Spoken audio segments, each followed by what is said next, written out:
Let's dive deeper into the action with our reporters covering the different asset classes. Taylor Riggs, what are you watching? I'm taking a look at that yield curve. I know I'm in San Francisco, but I'm always going to bring it back to bonds when I can and take a look at that 2s10 spread. Now really steepening. This is only a week after the Fed meeting that we had last week. Now looking at the steepest yield curve we've had since January of 2018. You're up now to about 29 basis points, up 10 basis points alone just in the last week.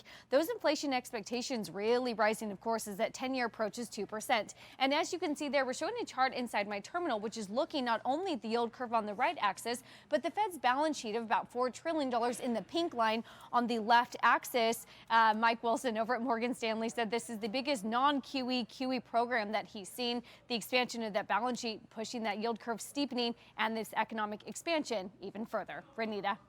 Thanks, Taylor. I'll shift over to prepaid debit card Green Dot, which is dropping today after Citi lowered its price target to $21 a share. The company actually cites that the Citi is saying competition investments and new product launches had already set up the full year 2020 as a difficult to navigate year.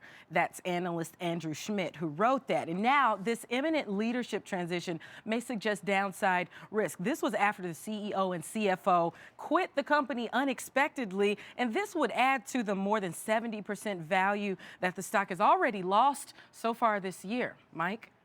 Well, thanks, Renita. Well, if you'll forgive a bad pun, there is a bull market in cattle futures. Now, they're down a little bit this week, but cattle has rallied about 20% since its low in early September. And it's really not an easy market for people to speculate in if you're not a commodities trader, but it is causing some indigestion for investors in restaurant stocks. In fact, Bloomberg's Leslie Patton reporting today that Chipotle, Shake Shack, and several other restaurant chains are bracing for more expensive beef next year. In fact, Chipotle's CFO told her that beef is the protein the company is most worried about in 2020.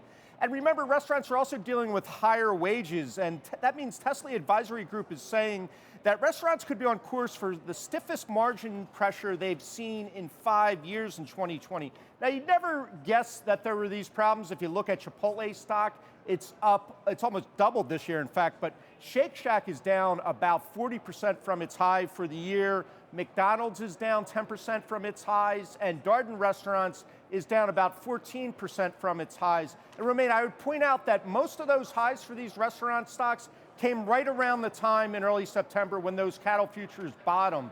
So definitely a inverse correlation there.